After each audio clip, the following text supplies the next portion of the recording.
अज्ञानता और मन की कमजोरी की वजह से प्रभु के निरंतर बुलावे को इग्नोर करते मानव को तरह तरह से बता समझाकर मन में प्रभु के प्रति प्रेम जगाने वाले, उस रास्ते पर चलाकर प्रभु की गोद में बैठा देने वाले मौजूदा वक्त की महापुरुष संत सदगुरु उज्जैन वाले बाबा उमाकांत जी महाराज ने 7 अगस्त 2022 सायकालीन बेला में बावल आश्रम रेवाड़ी हरियाणा में दिए अधिकृत यूट्यूब चैनल जय गुरुदेव यूकेएम पर प्रसारित संदेश में बताया कि प्रभु बराबर आवाज लगा रहे हैं शब्द की डोर पकड़ करके, तुम मेरे पास आ जाओ। इसके लिए वो तरीका मालूम होना चाहिए। जीव इंद्रियों के सुख धन संपत्ति के मोह में इतना फंसा है कि सुनते जानते हुए भी भूला है, ध्यान नहीं देता है। हमेशा प्रभु किसी न किसी को संत गुरु के रूप में धरती पर भेजा करते हैं। वो सबको बताते समझाते हैं, प्रभु के प्रति प्रेम जगाकर, रास्ता नामदान का बताकर, प्रभु की कृपा दिलाकर उनकी गोद में ही बैठा देते हैं। लगाते हैं उस प्रभु को पाने के लिए, समझो आवाज लगाते हैं, कीर्तन करते हैं, प्रार्थना करते हैं। भगवान के बनाए हुए मंदिर में नहीं जा करके आदमी के बनाए हुए मंदिर में जाते हैं, मूर्ति के सामने आवाज लगाते हैं, दया करो कृपा करो प्रभु, समझो मेरी तरफ देखो। यह सब करते हैं तो फिर करने की कोई जरूरत रह जाएगी?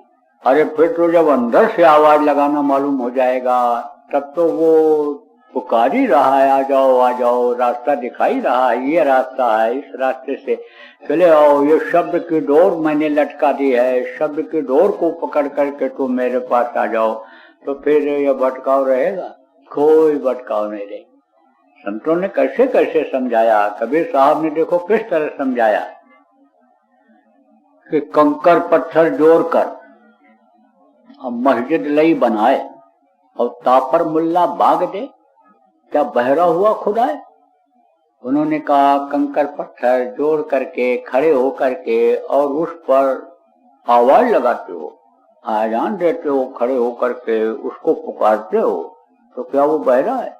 दुनिया बनाने वाला कहाँ से बहरा हो जाएगा? जो सबकी आवाज, जिनकी आवाज आप नहीं सुन पाते हो, उन सब की आवाज जो सुनता है वो भाई बहरा कैसे हो जाएगा?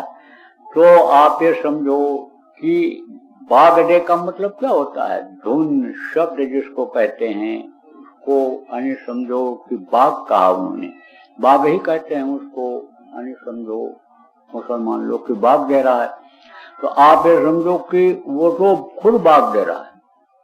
कहा ना कि संतों के लिए कहा गया कि जोक ने लिखा कि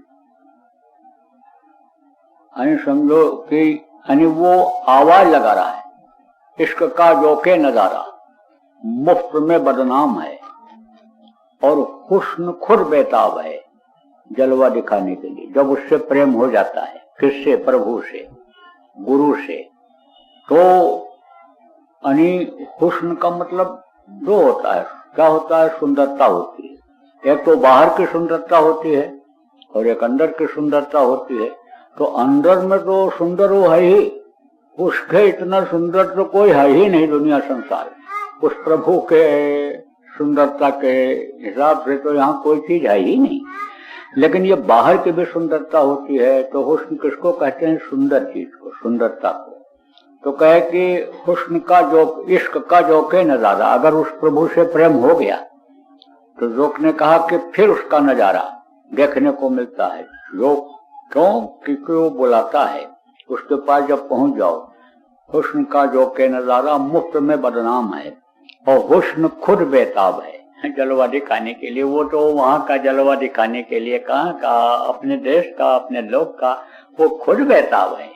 लेकिन जो सुनता नहीं है, जीव का उधर ध्यान नहीं जाता है। कुछ न जानकारी में ऐसा होता है, कुछ जानकारी होते हुए भी मन इतना फंसा रहता है इंद्रियों के भोग में, इंद्रियों के सुख में, धन संपत्ति के मोह में इतना फंसा रहता है कि सुनते और जानते हुए भी भूल जाता है।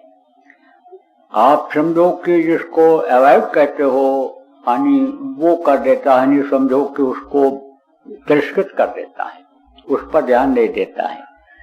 लेकिन अब चूंकि हमेशा प्रभु किसी न किसी को चटाने के लिए, बताने के लिए भेजा करता है। तो वो जो पूरे गुरु, सदगुरु, संत के रूप में इस धरती पर आए, जिनका नाम लोगों ने इस तरह का रखा, वो बराबर याद दिलाते रहते, बराबर मजमा लगाते रहते हैं, बराबर लोगों को बुलाते रहते हैं, बराबर लोगों के पास जाते रहते हैं। तो ये थी फिलहाल की कुछ खास खबरें। बाकी की खबरों के लिए देखते रहिए UFT लाइव टीवी। नमस्कार।